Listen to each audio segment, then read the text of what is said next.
This is the Investor Connect podcast program. I'm Hall T. Martin. I'm the host of this show in which we interview angel investors, venture capital, family offices, private equity, and many other investors for early stage and growth companies. I hope you enjoy this episode.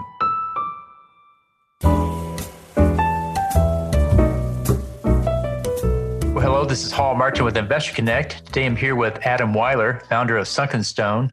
Sunken Stone is a top-tier, turnkey, performance-based Amazon brand management agency. As an Amazon agency, they take the reins of your Amazon account, identify areas to optimize based on their proven four-pillar process, and deliver more sales, higher AOV, higher ROI, and higher all those other three-letter acronyms that mean more money in your accounts. Adam, thank you for joining us. Thanks for having me, Hall. So what was your background before joining Sunken Stone? What did you do before this? The story behind how I'm here or why we're here is a pretty good one. So I was working at a home theater store doing sales there. It was plasma TVs when they were $10,000 a pop, that kind of thing. And this was 2006, 7, 8 timeframe. The company went Chapter 11 because of the housing bust, because people weren't taking out all their home equity lines and putting them in stereos. And I was going to go back and get my MBA. And in the downtime between that, I took a credit card cash advance, bought 1,000 HDMI cables, like the things you hook up your DVD player to your TV with, and put them up for sale online. Put them on Amazon, eBay, Overstock, and Amazon had just launched their FBA or Fulfillment by Amazon program. And I'm out on the golf course with my dad, and I had an old school Windows smartphone, and pull up the Amazon interface at the time, and it's like, oh, I sold 22 cables today. Like there's something here. And those 1,000 cables turned into 2,000 and 4,000 and started bringing in containerfuls from overseas, and then started expanding into other products. So I needed to find envelopes to put the cables in. So started sourcing envelopes, and I was into the biking, into cycling. So started sourcing cycling accessories. And for a number of years was doing this with no employees and in a spare bedroom, and was doing really well. Well, that's great. So what led you to work in that space? So after I had been selling the products on Amazon and doing our own stuff, I tried to source a pet product from a company on the East Coast. And instead of selling us product, they said, well, why don't you just manage our Amazon presence? And took them from a 6-figure run rate to an 8-figure run rate in 6 months. They gave us a nice check, sent us on our way. And I realized that's the future. And that was about 4.5 years ago. And we've come full circle. Now it's 99% management for other brands. We're managing about 80 plus brands on Amazon currently, with a team of about 20 in the US and about 40 overseas. Great. So what's your advice for people investing in this space? What do you tell them to do before they write that check? Good question.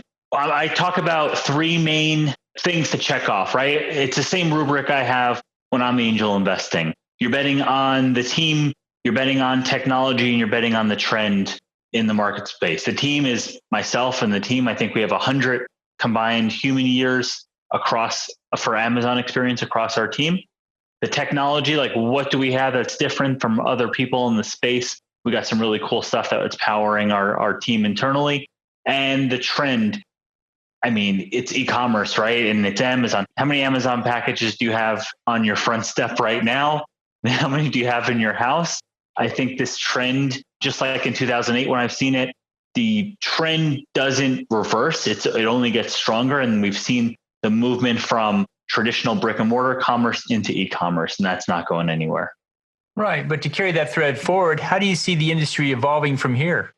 Yeah, great question. If you've been following kind of the acquisitions in the space, seems like a lot of private equity money, a lot of some VC money is flowing into the space.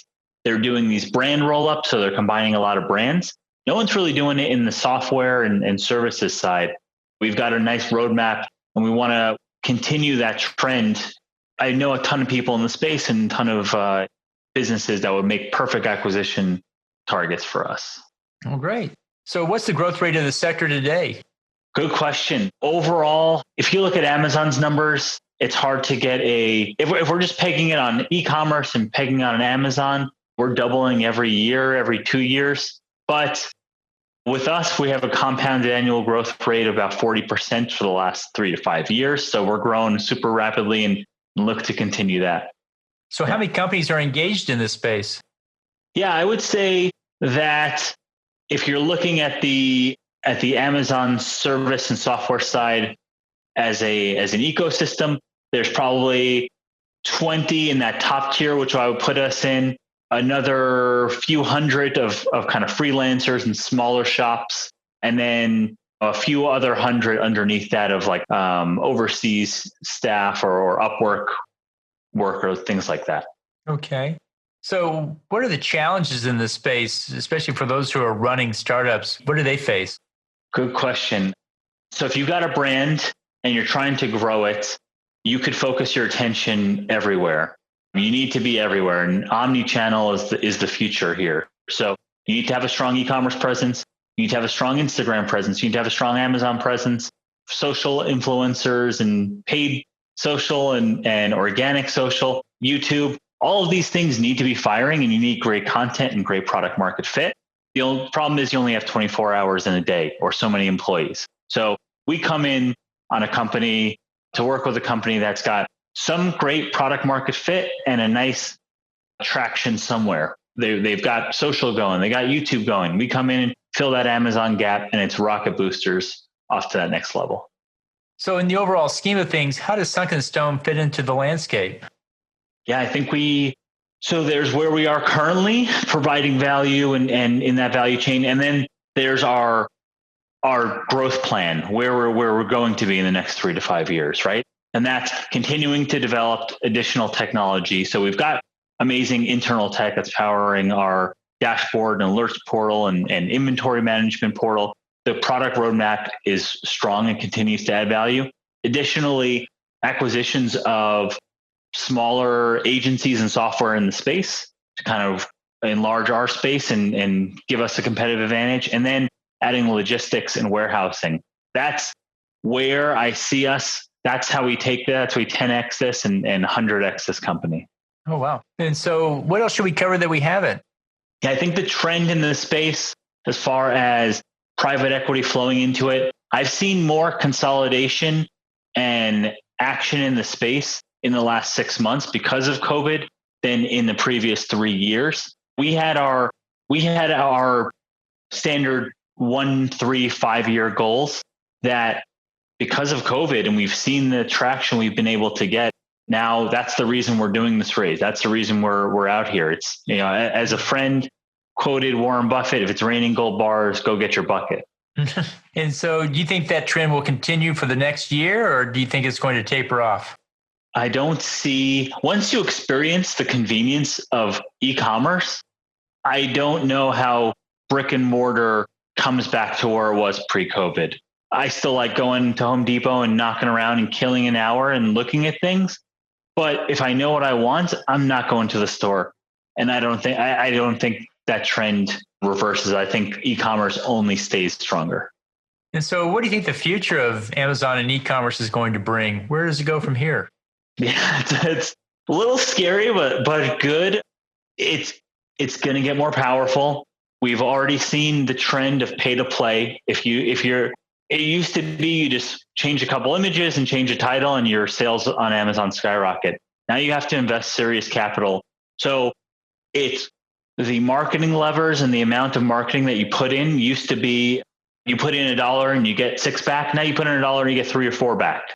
So that trend's going to continue to go down. Amazon's going to continue to try to take profits where they can.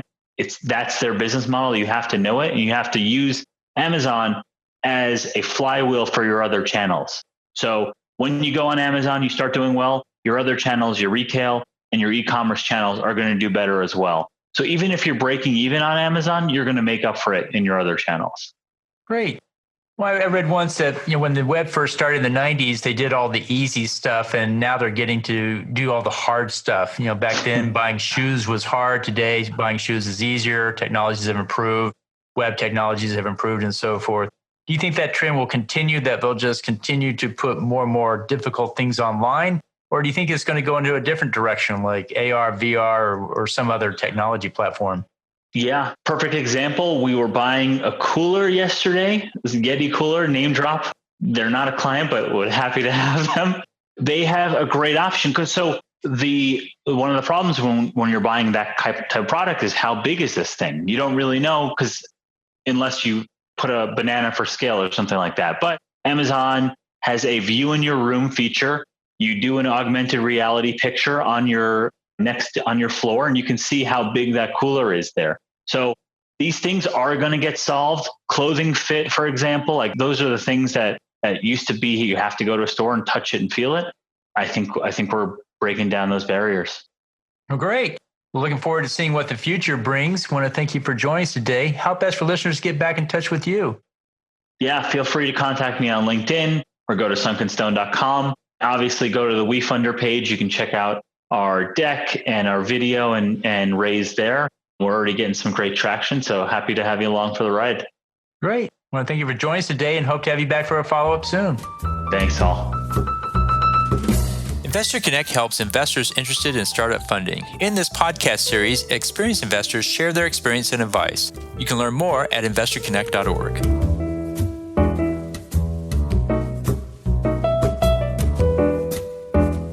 Alti Martin is the director of Investor Connect, which is a 501c3 nonprofit dedicated to the education of investors for early-stage funding. All opinions expressed by Hall in podcast guests are solely their own opinions and do not reflect the opinions of Investor Connect. This podcast is for informational purposes only and should not be relied upon for the basis of investment decisions.